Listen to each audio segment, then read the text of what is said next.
Hello guys, स्वागत है आपका एक और नई वीडियो में। इस वीडियो में हम बात करेंगे कि क्या आपको फिल्म कैमरा से फोटोग्राफी करनी चाहिए। फिल्म कैमरा से मेरा मतलब ये नहीं है कि जिस कैमरा से फिल्में शूट होती है। फिल्म कैमरा से मेरा मतलब ये है कि ये जो आपके जिसमें रील पड़ती थी, ये पुराने एसएलआर कैमरा, क्या आपको इन कैमरा से आज की तारीख में भी फोटोग्राफी करनी चाहिए। तो गाइस वीडियो को शुरू करते हैं। अगर आपने मेरे चैनल को अब तक सब्सक्राइब नहीं किया है तो गाइस चैनल को सब्सक्राइब कर लें। जल्दी इस चैनल पे फिल्म कैमरा से कैसे आपको फोटोग्राफी करनी है, कैसे आप उनको ऑपरेट करते हो, कैसे उसमें रील डालते हो, फिर रील को कैसे आप एक्सपोज करते हो, फिर उसको कैसे स्कैन करके अपने फोटोज को प्रिंट करते हो, हर एक डिटेल और पूरी इंफॉर्मेशन के ऊपर पूरी एक सीरीज आएगी। तो चैनल को सब्सक्राइब कर लेना और बेल आइकन को जरूर प्रेस कर देना। तो गाइस मेरे पास ये प्रैक्टिका कंपनी का फिल्म कैमरा है। ये मैंने सेकेंड हैंड लिया है सिर्फ 2000 रुपये में, वो भी 50 mm f1.8 वाले लेंस के साथ। तो अगर आप सिर्फ लेंस की ही बात करो तो लेंस ही यार आपके 50 mm वाले, चाहे वो पुराने मैनुअल फोकस ही क्यों ना हो, वही आपके 5-6 हज़ार या 10-10 हज़ार के आते हैं। और ये जो आपके पुराने मैनुअल फोकस वाले लेंस है, ये इवन आज की तारीख में भी इतने अच्छे काम करते हैं। इवन वीडियो के लिए तो ये बहुत ही ज़्यादा अच्छे हैं, क्योंकि वीडियो में अक्सर हम, अगर आपके लेंस में ऑटो फोकस भी होता है उसके बावजूद भी हम कोशिश करते हैं मैनुअल फोकस यूज़ करने की।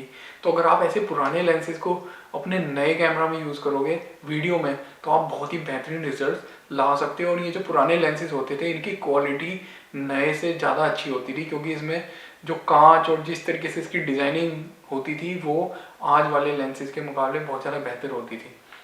तो गाइस फिल्म कैमरे को यूज़ करने का सबसे बड़ा फ़ायदा ये है कि इसमें आपकी ज़्यादा सेटिंग नहीं होती है। इसमें आपको सिर्फ शटर स्पीड को सेट करना है। आप इसके अंदर रील डालते हो, रील के ऊपर आपकी एक ISO स्पीड लिखी होती है, उसको आप एक बार इसमें सेट कर देते हो, ठीक है। और उसके अलावा आपको लेंस से अपर्चर को सेट करना है, फोकसिंग करनी है, सिर्फ आपको ये सब करना है, ठीक है। और इस प्रोसेस के दौरान आपका दिमाग सोचने पे मजबूर हो जाता है कि मैं क्या शटर स्पीड रखूँ। डिफरेंट डिफरेंट सिचुएशन में आपको अलग शटर स्पीड रखनी पड़ेगी लाइटिंग के हिसाब से। इस कैमरे के अंदर आपका लाइट मीटर भी है, तो अगर आप इमेज को शटर स्पीड को ज़्यादा कम या बहुत ज़्यादा बढ़ा रहे हो, उसकी वजह से आपकी इमेज ओवर एक्सपोज या अंडर एक्सपोज आ रही है, तो आपका लाइट मीटर बता देगा। इसके अंदर आपका एक एरो शो होता है कि आपको शटर स्पीड को बढ़ाना है या कम करना है, ठीक है।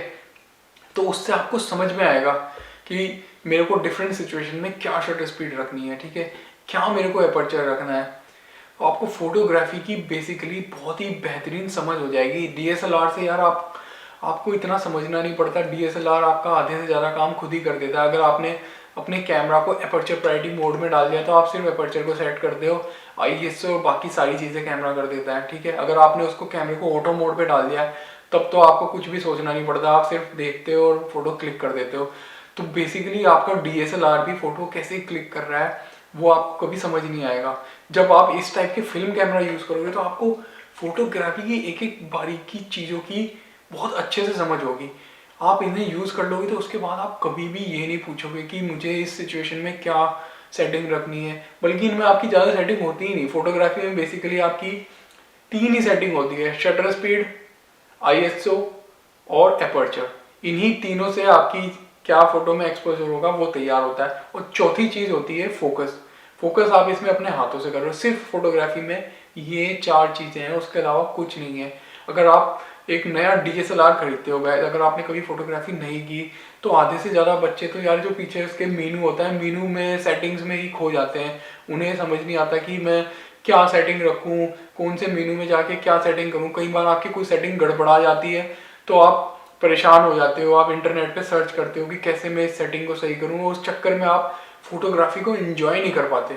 लेकिन इस कैमरे में आपको कोई सेटिंग नहीं करनी, आपको ये 2-3 जो चीज़ें हैं शटर स्पीड वगैरह, इनको हाथों से सेट करना है और आपको फोटो लेना है, तो आपको एक्चुअल में मज़ा आएगा गाइस।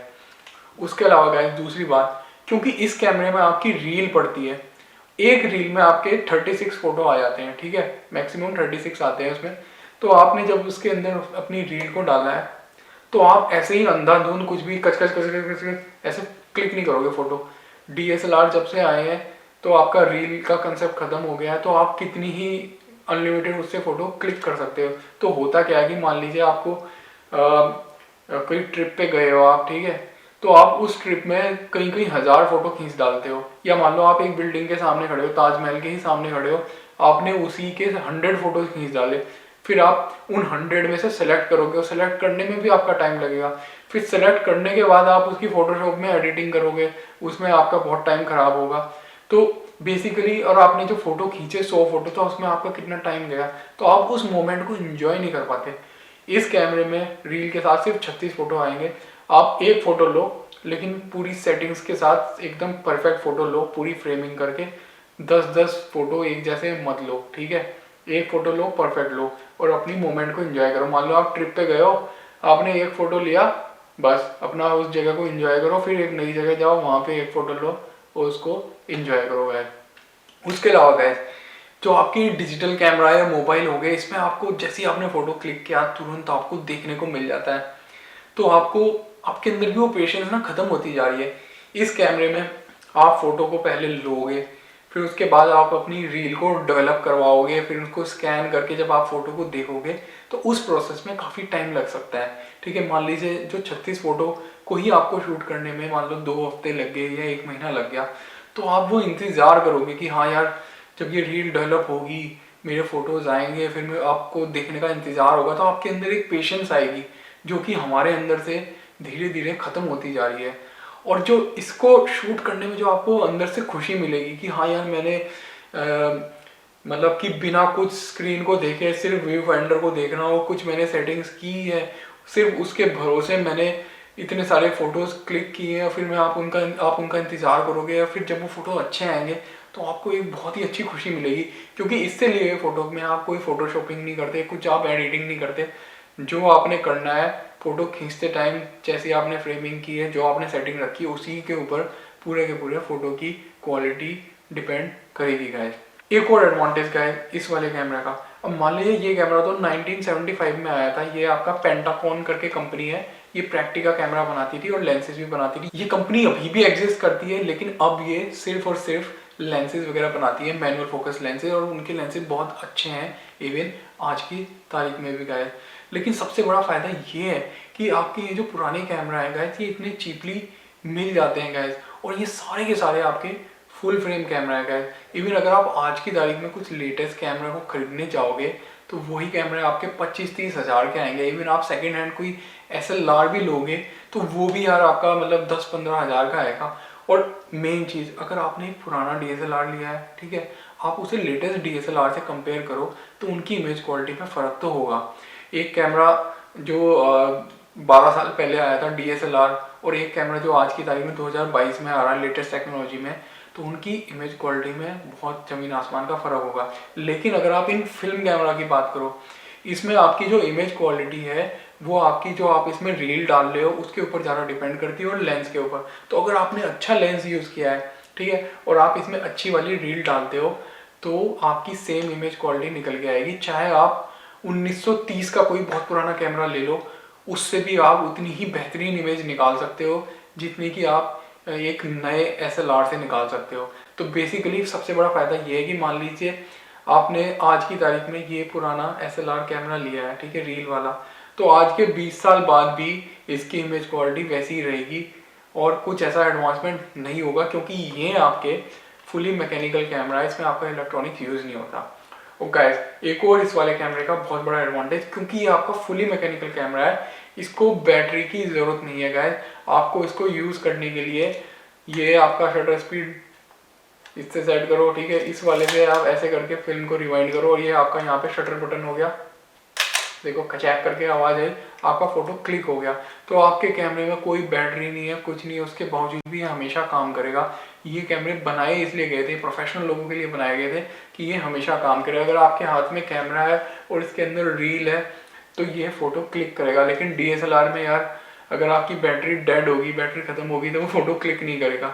या अगर मान लो उसमें कुछ सॉफ्टवेयर की प्रॉब्लम आ गई या कोई ऑटो फोकस की प्रॉब्लम आ गई तो वो काम नहीं करेंगे। लेकिन ये आपके पूरी तरीके से मैकेनिकल हैं, ये हमेशा काम करेंगे, और जिस तरीके से ये बिल्ड क्वालिटी के साथ बनते हैं ये तो कभी ख़राब होंगे ही नहीं, हमेशा ही लास्ट करेंगे। आप देखो ना, आपके घर में अगर कोई बहुत पुराना आपके दादाजी के टाइम का कुछ पंखा हो या कुछ रेडियो हो या कुछ और ऐसी मैकेनिकल डिवाइस हो, वो आज तक चल रही होगी, कभी ख़राब नहीं हुई होगी गाइस।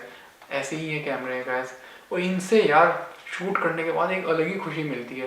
जब आपके फ़ोटो आएंगे देखना आपको कितनी खुशी मिलेगी कि मैंने यार रील से फ़ोटो खींचे हैं। आपको ऐसा लगेगा कि मैं उस पुराने ज़माने में चला गया हूँ। इवन जो हम आज की तारीख में हैं उसके लिए भी हमें वो जो पुराना ज़माना है उसको ही हमें क्रेडिट देना होगा, क्योंकि पुराने ज़माने में उन्होंने उस ज़माने में ये चीज़ बनाई। लोग सोच नहीं सकते थे कि उस ज़माने में ये चीज़ बनाएंगे। फिर धीरे धीरे हम इवॉल्व हुए, तब जाके हम अब डिजिटल वाले युग में आए हैं। और अभी ऐसा हो गया है कि यार जैसे एक कैमरा लॉन्च हुआ या मोबाइल फ़ोन लॉन्च हुआ, उसके 6 महीने बाद उससे और एडवांस आ जाता है कि यार इसका प्रोसेसर और फास्ट है, इसमें और ज़्यादा मेगापिक्सल है। तो हम कभी सेटिस्फाई नहीं होते। हमें लगता है यार हमारा जो मोबाइल फ़ोन है या कैमरा है वो तो इतना अच्छा नहीं है, अभी जो लेटेस्ट लॉन्च हुआ है हम उसको लेते हैं। पहले ऐसा नहीं था। लोग एक बार कैमरा लेते थे 10-10 20-20 साल उसी कैमरे को यूज़ करते थे गैस। वो बार बार ये नहीं सोचते थे कि यार मेरा कैमरा पुराना हो गया है, अभी तो लेटेस्ट आ गया गैस। तो आपको ऐसे कैमरे को यूज़ करके एक ऐसी खुशी मिलेगी, आपको लगेगा कि आप उस गुजरे ज़माने में चले गए हो कि जब इतना कंपटीशन नहीं था, ज़िंदगी में ठहराव था और लोग जिस चीज़ को यूज़ करते थे उसको इंजॉय करते थे। जब आप टेप रिकॉर्डर को यूज़ करते थे आपके अंदर पेशेंस होता था कि आप कैसेट पे जब गाने सुनते थे। अब तो हमारे पास पेशेंस नहीं है कि हम यूट्यूब में भी 5 मिनट की वीडियो देख लें, उसे भी हम फास्ट फॉरवर्ड करके देखते हैं। तो गैस मिलेंगे हम जल्दी ही एक नए वीडियो में इस वाले कैमरे के रिव्यू के साथ, और मैं इससे लिए हुए फ़ोटो जल्दी ही डालूंगा। ब्लैक एंड वाइट वाली रील में इस कैमरे में यूज़ करूंगा। बहुत ही शानदार फ़ोटो आने वाले हैं गैस।